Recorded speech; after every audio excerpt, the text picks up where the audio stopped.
now, today, I address the leaders of nations and the builders of nations. But indirectly, I speak also to those you represent, to those who have sent you here, to those who have entrusted their future to your hands.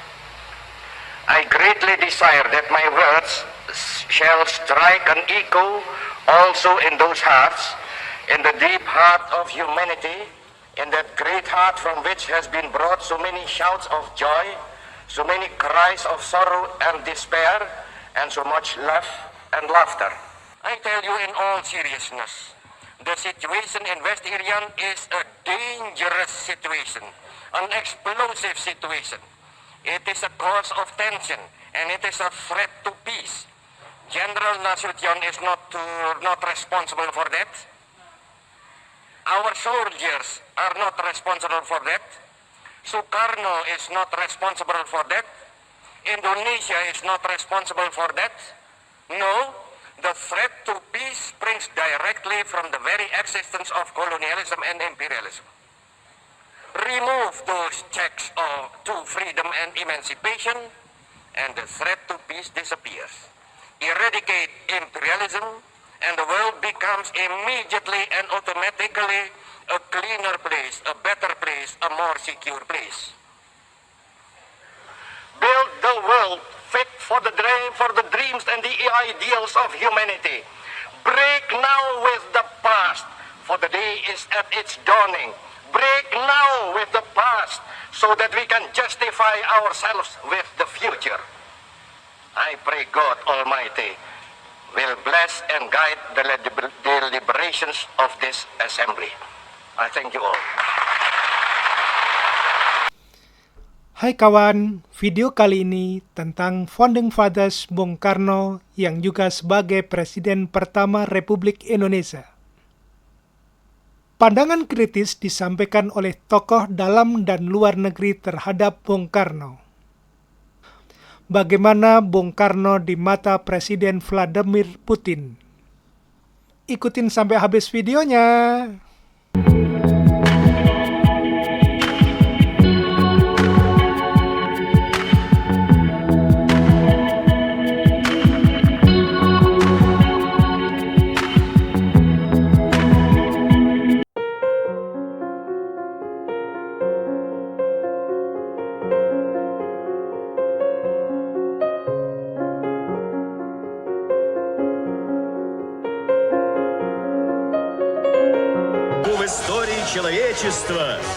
After years of stagnation, Gorbachev offered a fresh, new style. He was shown talking to ordinary people and was often accompanied by his glamorous wife Raisa at public engagements. His New Year's address in 1986 also heralded a new approach to global politics. Сейчас в гонке вооружений каждый новый шаг увеличивает опасность и риск для той и другой стороны, для всего человечества. At this time, Soviet forces were fighting a drawn-out, bloody war in Afghanistan. Gorbachev quickly announced a reduction in troop numbers there. At home, he announced his landmark policies of glasnost and perestroika, openness and restructuring, aiming to relax censorship and reform his country's ailing, centrally planned economy.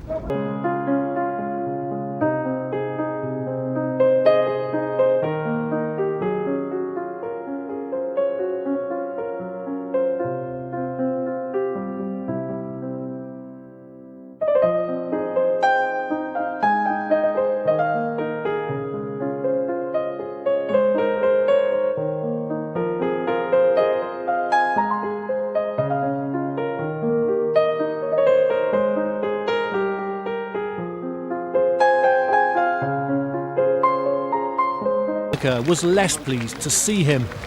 In Germany, they call this moment the kiss of death. Gorbachev told Honecker he would not support a crackdown against anti-government protests, suggesting dialogue instead. 2 days later, 70,000 people took to the streets of Leipzig. 2 days later, 70,000 people took to the streets of Leipzig. Within a week, Honecker resigned, and within a month, the Berlin Wall came down.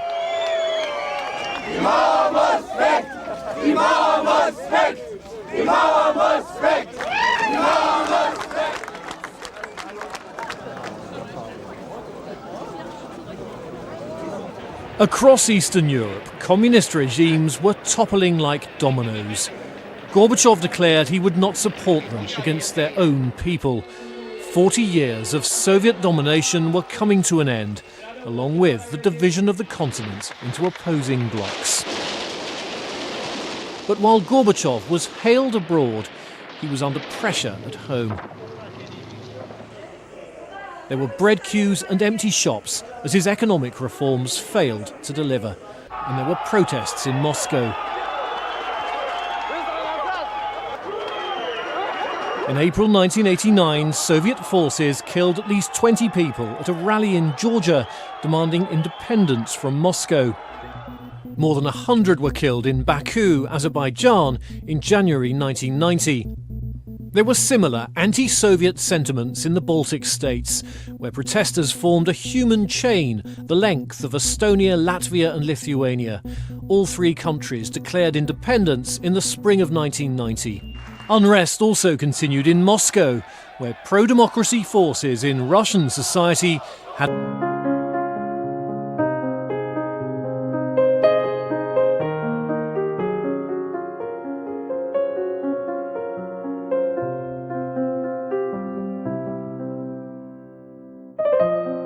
Boris Yeltsin, who was head of the Russian Soviet Republic.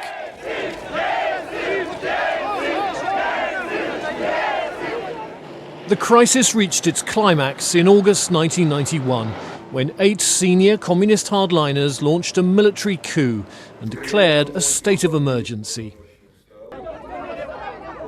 Resistance formed around the White House, the seat of the Russian parliament, led by Boris Yeltsin. Gorbachev would later praise Yeltsin's role. В этот момент, когда он выступил против, по сути дела, возглавил сопротивление путчу, это рискованная ситуация. Она могла по-всякому обернуться. И я думаю, здесь...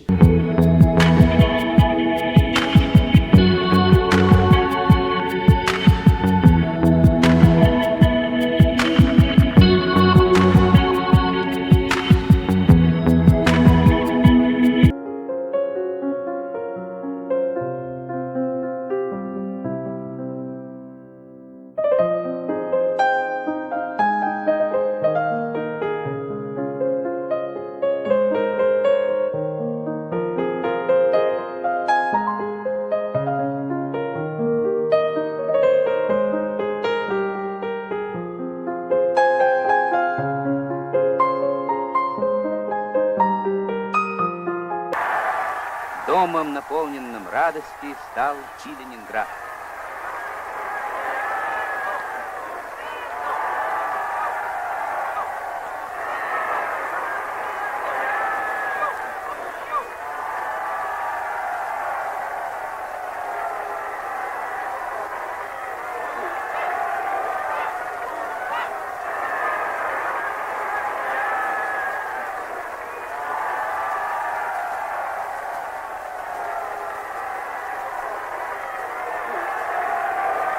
Для меня большая честь, говорил доктор Сукарно, что вместе со мной в этой поездке участвует дорогой друг Никита Сергеевич Хрущев.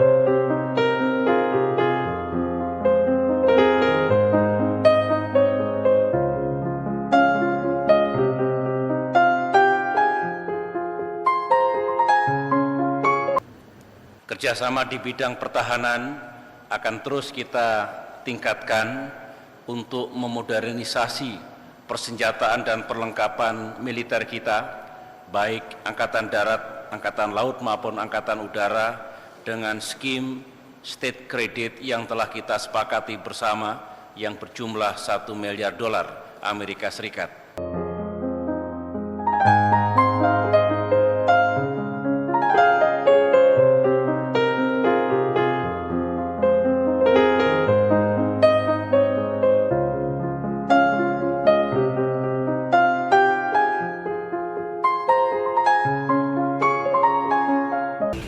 У их истоков стоял искренний друг нашей страны, первый президент Индонезии Сукарно.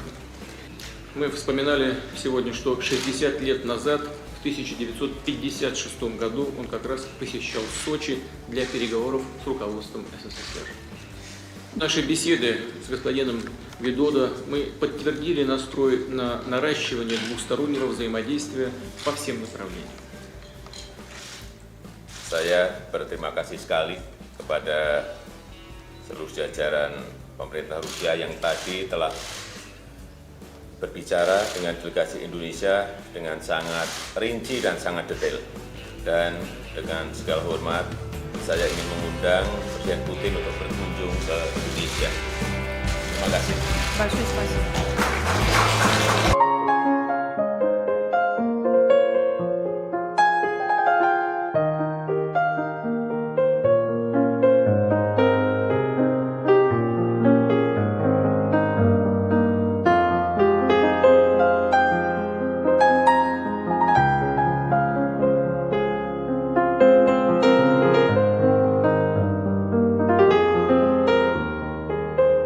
Indonesia menilai pentingnya bangunan arsitektur kawasan yang dapat menjaga perdamaian dan stabilitas kawasan. Indonesia telah menyampaikan inisiatif ini dalam East Asia Summit dan Indonesia memahami bahwa pemikiran serupa juga dimiliki oleh Rusia. Oleh karena itu, Indonesia dan ASEAN berharap dapat melakukan kolaborasi dengan Rusia untuk mewujudkan bangunan arsitektur kawasan dengan mengedepankan kesatuan, sentralitas, dan kepemimpinan ASEAN.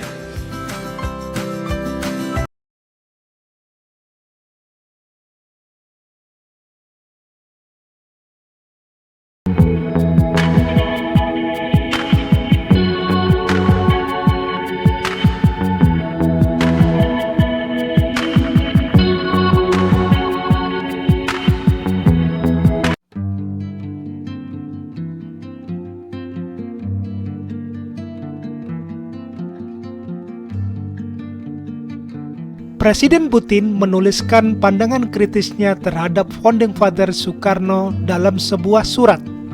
Surat Presiden Putin ditulis dalam bahasa Rusia. Kami akan membacakan pandangan kritis tersebut dalam bahasa Indonesia. 100 tahun telah berlalu sejak kelahiran pendiri Indonesia merdeka dan Presiden Soekarno membuktikan bahwa waktu tak akan mengecilkan arti jasanya bagi bangsa dan masyarakat dunia. Dr. Soekarno dikenang dalam sejarah sebagai salah satu arsitek konferensi Bandung yang terkenal, yang menempatkan tonggak penting bagi perkembangan hubungan internasional dengan mengangkat prinsip eksistensi bersama dengan damai yang merupakan satu-satunya basis yang layak bagi hubungan antar negara. Dengan menggunakan terminologi masa kini, kita bisa mengatakan bahwa Dr. Soekarno adalah pendukung setia ide multikutub dan prinsip persamaan kedaulatan semua negara. Rakyat di negara kami selalu memiliki rasa hormat yang besar terhadap Dr. Soekarno. Berkat usahanya lah landasan hubungan yang bersahabat dan korporatif dari negara kita diletakkan. Hubungan yang bertahan melawan waktu. Saya yakin bahwa peningkatan berkelanjutan dari kerjasama antara Federasi Rusia dan Republik Indonesia dalam berbagai bidang akan memenuhi kepentingan kedua bangsa sekaligus tujuan untuk membangun tata dunia yang adil. Berdasarkan prinsip yang diletakkan dan ditinggalkan bagi generasi mendatang oleh seorang tokoh besar abad ke-20 Presiden pertama Indonesia Dr. Soekarno, tertanda Vladimir Putin.